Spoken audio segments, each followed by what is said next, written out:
Zoom kaltlang internet kaltlang ten hey tun lai kana in khom nok noka tu kina po hetilai kan thian tenen Zoom in khom kan han tuma a chan po ka helem lo kan ti lak lo lai na top thut maya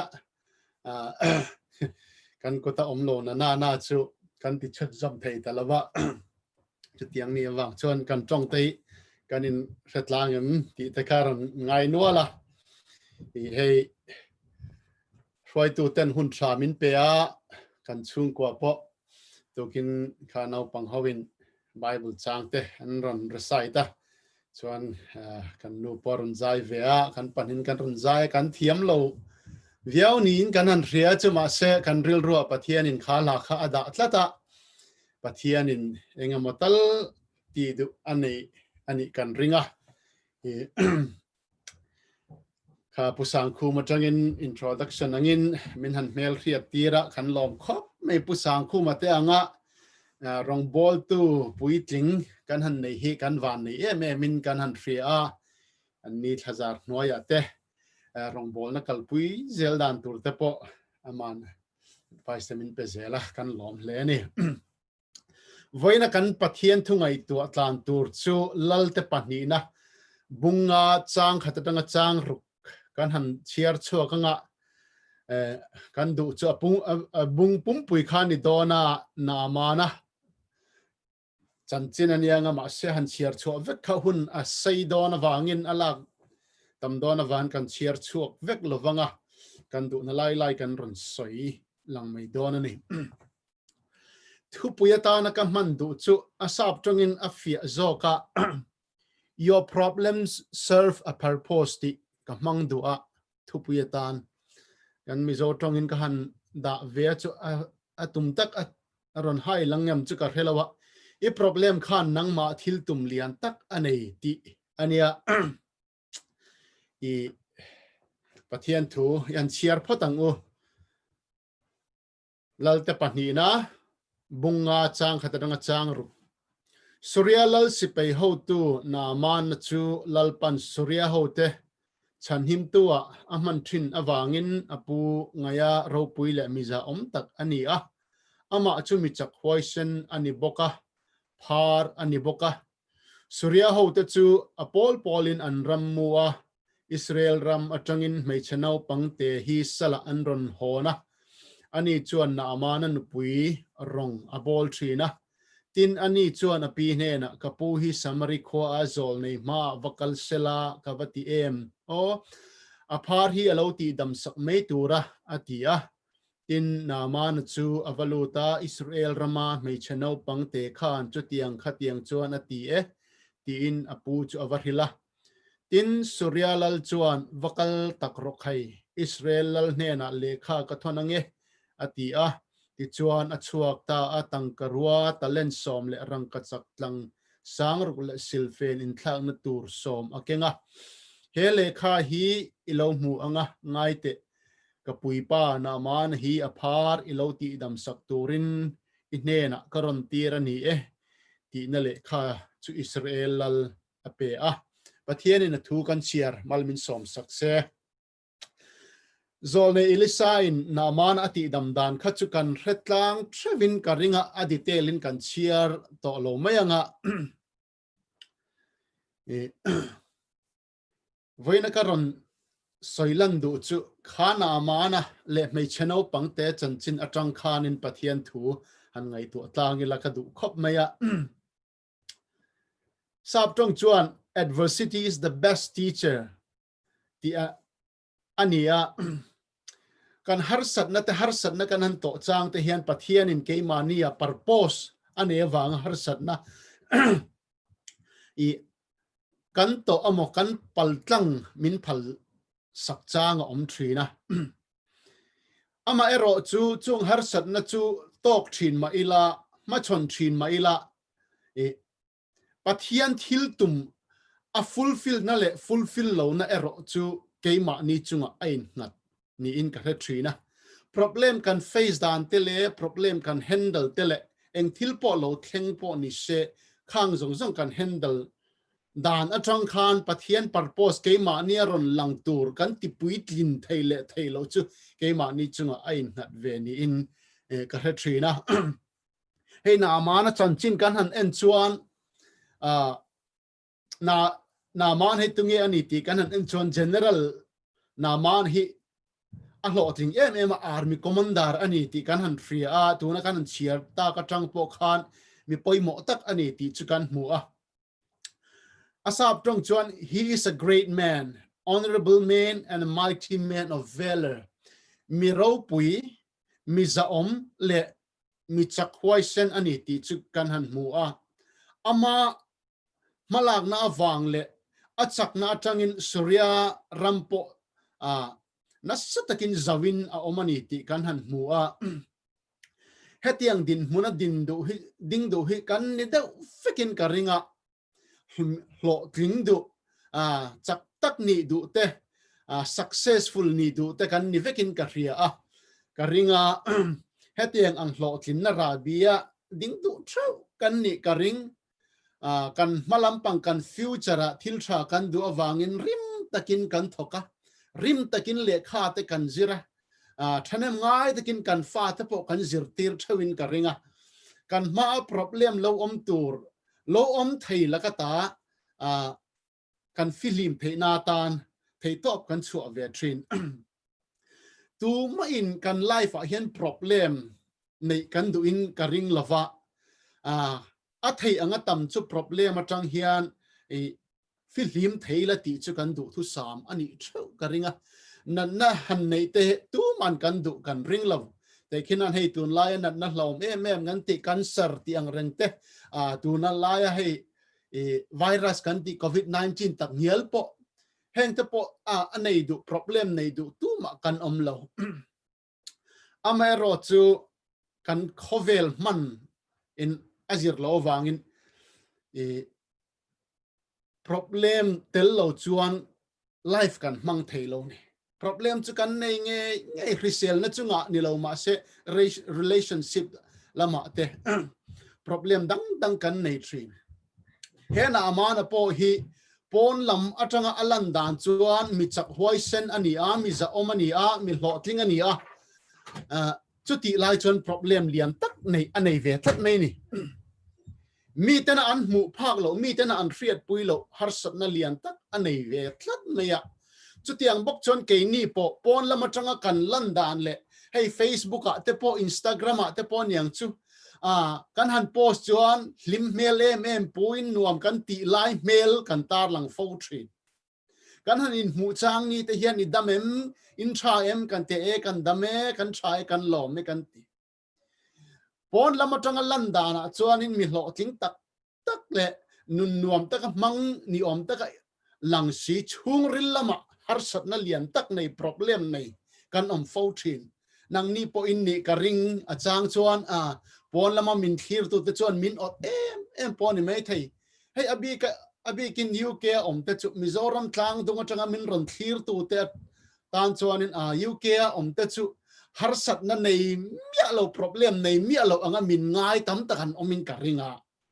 ma se reality a chuan chu ani vek ka ring big lova as a family te as a individual te po problem nei lo hi chu tu ma kan omin ka ring lo kha problem kha pathianin kan kol min remti sakchin a om thina chumi awang chuan kha problem kha engtin nge I handle. What have you done with your problem? Chu mani le mani po in any la tha in karia har san na kal tlang hian pathian in ami ta voi tam tak abetrina Abraham nu na tangte Joseph nu na tangte David nu na tangte Moses nu na tangte har sat na kal tlang in pathian in mitam tak abia adin trina chutiang ani awang chonin tu na har sat na kan to ve I life har sat na I to ve kha engtin nge I handle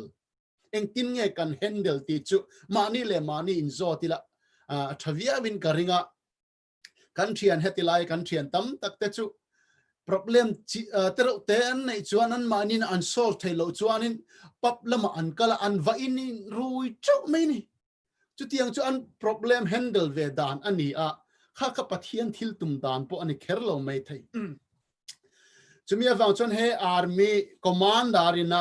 hidden problem anei mi ten an la mu lo mi ten an riat pui lo ama ero chu anun ti boy em tu problem anei tla phar nan ave tlat me ani mi lo tlikani a mi chak ani a lal poina aza em ani apon lama tanga han thlir chon ama hian nun nuam avati om ve life ava celebrate na sa om ve a life I enjoy matang tia pon lama tanga lo thlir tu te chu tam tak anni kan ring chu tiang bok chuan pathian in malsom na tam tak min pe a UK ate om theina opportunity min pe a na thatak te min pe a thian thatak te min pe a life enjoy tur kan ni line ama ero chu harsat na then khat ke ma ni om min ti mu thailo min ti ha dam thailo tu min chol ha dam tir thailo tu nei kan om fo thri chu tiang nei chu kan om ve mai theini voina po hianin hena amana po hi atir lama chuan pharna na chu atrai dar thina akor chung lama aronin tran poni mai thai mi tanan lamulo pharna na aveni ti mi tan an lamulo ama ero chu hun reilo te chungin chu pharna na wang chuan ama ngai sang tu te ama khalel tu te zong chu ama ten tu ten ron ni don ti chu chiang takin amutlang sa vek me ne chu chuan anun atinuam lova sang taka pathian in adom san kha engtik huna emochuan atla niam don atla chedon ani ti chu mi mol bertan po riat theidin huna adinga ama po chu aril ru aboy emin karing chu tiang din huna chuan in ading ani he pharnan na hi atan chuan problem lian tak atling phaka chu tiang bok chon ke ma ni life a po hian he tiang problem nei a problem dang min ti boy tu nei po kan om mai thai he army commander hi a hlotling a melma ando na tan chon strategy chatak a phan chuak thina chu strategy mang chuan melma te an vadova a call na mangin melma te an thata a pho mangin an lo in veng thina chu tiang manga ramlami ani ama ero chu tuna a problem ero zong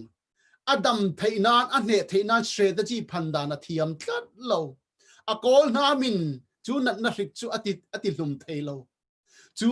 om pho chu an chu nat na rik ata chu a in veng thailo mi chaka kha engma ti thailovin a om tlat me ni mi chak mi hoisen ber po kha chak na nei lovin he nat na hian ane chauze ani chu tiang bok chon kan nu na chak viau le thiam viau le fing viau in ngai ma ila kan ne thailo keima ni thiam na le fin na ina a solution kan riat chu thailo thil om thin chuanga tan chon ani dihanin karil ruwa aron oma he na ama na hi chapau du se chon mi chapau thei tak din hun adingin karinga ka ria a hlo tling em ama ero chu a thei na zong pia lama engkim ti thei pathian omani ti kha pathianin na amana nu na hian ria tira du tlat ni in ka ria chu tiang bok chon kan nu na hian thil ti thei tam tak nei ma ila achieve tam tak nei to ma ila thil tam tak nei to ma ila engkim ti thei kan ni lo zia hi pathianin min ria ti ria du fo train kan thil kan ability pia lama pathian oma chu pathian mamo tu kan ni ti hi pathianin min ria tir hi atum fo thin nin ka ria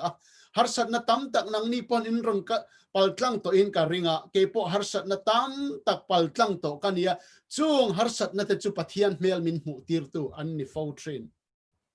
ale lama kan han thlir chuan mei cheno pangte Israel ramat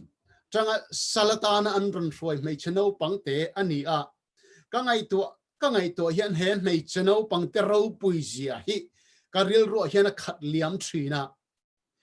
anuna thil chia zong khen tir tu chu he army commander na amana hi ni ama awangin anule apate achana a ule naute achana a khwale tuite achana engkim achan vek achia zong mo phurtu chu he na ma na hi ni tla mai ni ama awangin adam chungin anule apate a ule anaute a thiante amul angem ti chu riat the ni to lo ron thang lian zel ma se pasal ane angem ti po a riat the to lo family adin the angem ti po a riat the to lo a future a blank ema chutiang din mun chebera chuan ading ani a chu din mun chet taka din tir tu chu na ama na hi ani a ama ero chu ro pui ka ti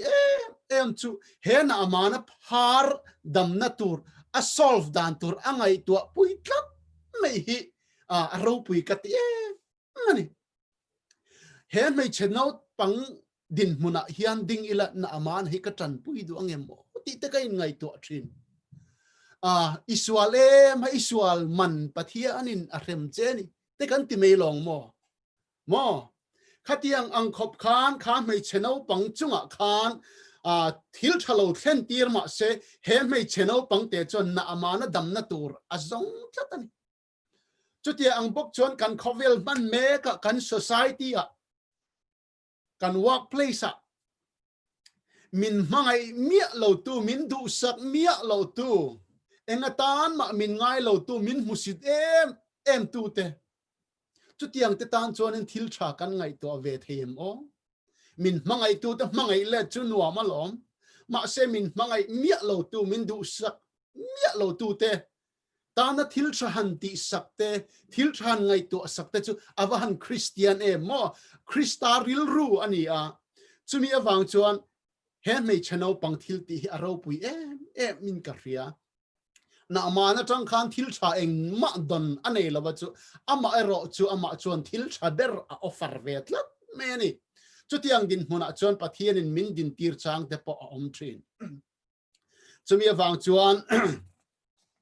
pathian in kan nu na hian thil om zalian tak nei tir adu awangin kan nu na har sat na te aron thlen tir chang om thin chung har sat na chu alo dong song thiam tu kan ni apoimo fo thin he chanchin kan an chiar zel chuan surya rama pathian che beibuk na tan mai cham din ani thu kan hua kan ria pathianin surya rama amai cham din ani theina tan chuan na amana ka phar nat na vei aphal saka surya rama pathian tanam mai cham din ani theina tan chuan he mei cheno pang hi sal angaron roi lu kha aphal sakani khatiang re om na zong kha pathianin antor aremti puya achan nge kan ti chuan malam pang nu na thil ro pui jok thil lian jok pathianin plan anei wang ani chumi wang chuan in harsat na kan hanti te nat na kan hanti te po achang chuan pathian mel min hu tir tu kan nu na hian engkim ti tei pathian omani ti kan ria theina ta na pathianin man ro min man sakte om thina hena man hi ka ngai to thina beiseina lian tak nein elisa avapana elisa la chuan ho lam dewina lo changa ama poron mu puilem lovin jordan luya vakalla voisari vai nim phumla atimeya kong then khata chuan na aman hi thinarim deu ni in alanga kirle meite po adu thu kan muni kha ama ero chu me chano pangte awang bok chuan thu o in akala jordan luya chon voisara in nim phumata chon damna achang ti kan hua ka han ngai to pakhat chu a eng ber khange na amana khana dampui ti chu ka ngai to atui khange ni anga athu oi na kha mo pathian mal som ne chu kan du theu o me ma se athu oi ko nga ero hi chuanin mak tam tak score hi chu harsa kan ti fo thin nang ni po in ni ve thau ka ringa pathianin ti tur tam tak min petrina kan malama thil tha tam tak min promise thu thung min promise thatak tak min tiama thu tam tak min tiama pathian mal som na le pathian thu tiam kan nu na aron khen kim theina tan chuan keima ni pa ta chuan a thu zom kan ngai ve tlat khana amana khan pathian thu zom du mi alo se zol nei thu kha zom du mi alo se chuan damina kir kher lawang ana na pa ngai bok kha hon kir le mayang pathianin kan na thil tam tak thil tha tam tak min ti sak adu lain athu kan zom du mi alo athu kan oi du mi alo chuan pathian thil ti tum pathian thil tum chu kan na alang fia thin lo ani chumi awang chuan harsat na te beidon na te nat na te lo thleng thin ma ila pathian thu bok hi chel tro gela ka du thin pathian thu chuan trust in the Lord and do good atia pathian ringila pathiana in hat la thil tha tiro atia harsat na kan chung aron thlen hian midang mo pu mei te kan chinga midang social mei te dem mei te nat na kan thlen kan chung alo thlen kon midang mo pu tok tum na te kan nei thin ma se thil tha tiro do good atia pathian thu angzelin kan ma pathian thu chu min ruai tu ni se chuta chuan pathian thil tum kan nu na aron lang fo thina ni he na mana le e me cheno pangte chanchin hi chiar sun zom tur om to lawa han chiar chun zom tur om zel se ka han tu khopa he me cheno pangte hi na man hi an adu sakbik ria min ka ring khat mai ni ama awanga dam khani don kat aduat liawin ka ring kor tharte le sakem ngonia ka chia lo ang pon en kolin ka ring to mi alo he no na man tan chuan a life a turning point mo the one who changed his whole life mol photur chethei thu chethei din mona ding kha he no pangte awang hian a life chu aron in turn around le ani an chan chin chiar zel dul he anom se chana ngai nom ngotin ka ring chumia wang chon kan nu na harsat na lo thlang thin te buai na lo lang thin te lungai na chum lo lang thin te hi pathian in achang chuan kan future kan ta na thil thazok aron in her chu atir theina ta na kha harsat na ka kan kaltlang apoi ati lo chang om thin min mangai lo wang ani lo thil sual kan ti awanga pathian thu kan oi lo wanga kan chunga harsat na lo thleng ta te kan chunga nat na lo thleng te ani lo pathian in thil tum lian zok ane awangin kha harsat na tero te chu kan kaltang kan tor kha min phal sakchin anei thin ka thu kharna tan tlem ka life story ka han share du de leka silong om kan ni a silonga khian kan hun tam zok kan manga ka tlei rol hun zong te po silonga mang kan ni a ka tlei rol chho la hian kan har sak khop me kan re thei khop me ya silonga ka thian dang te chu pathian zarin an nei nunga bike kan nei a two wheelers an nei an du ang thuam an leina tur an nei a pocket money du to ka man tur an nei a ka thian te chu bike ka an for kwal ve line ke chu ka in hlo fathin achang chuan mi septic teng mi ek in khurtur lai ten ka in hlo thina mi bang rong noi ten ka in hlo thina ka hlo chua ve po chu ke man mang levin kan in chung tul mo leina tan ka mang thin kan mang thina achang chuan pathian hne na kanwar na se thina ni enga tinge hetiang em hian kan har sat bik ti sual kan nei ta em ni i thu zom dik lo kan nei ta em ni ti ten kanwar thin achang phei chon ka trap thin ani tlei rol laya pathian ma bola khatiang han trap em khachu na point ti deu mai thei ma se kanun kha bei dong ve ni kum tel tam tak khatiang ringot hi kan lifestyle tur ani ringot chon lalpa a re om lutuk a re om lutuk khongai takin lalpa ni tha hun tha min her chu sak ro tin ka tong try fo thin ka thian te kal na ka kal ve thei thin lova ka thian te hak ang ka ha ve thei thin lova ka thian te khal ang ka khal ve thei thin lo ka ril ru an na thin ama ero chu tu na changa kha hun ka han khir kir khan kha huna khan ka du angin poisa man tur nei ila ka du na tlan kol na tur bike nei la chuan he din huna hian ka ding mi alawang ka thian tam jok chu drug overdose in an thito a adam la om chun chu zungol vei te an ni a kha har sat na kha pathian in kanun siam that na tan min lo man sak khan ni reng me ni anuam mia lo khati hun lai chuan ama ero chu tun huna nuam taka ka khosak ve theina ta chon khami huna kalo harsat kalo beidon kalo lungai pui kalo tra khalal pan min phal sak zo kani chumi awang chon pathian in kan malama thil tha zo min lo plan sakawangin achang chuan harsat na kan lo kal tlang te min phal sak thin na amana po sipei hloting em ni ma se ama a harsat na ane theilo a omtlat khami a harsat na ne sak thei tu tur chu pathian a omani ti pathian bok chu naronin introduce la ni voina po hian a tu te emo life a chuan harsat na kan finale kan thiam na kan solve thei mia lo nei mek po kan om me thei ma se be dong suang u pathian a omani pathian in kan harsat na min solve sak thei nat na kanin ti dam thelo doctor te na min ti dam thei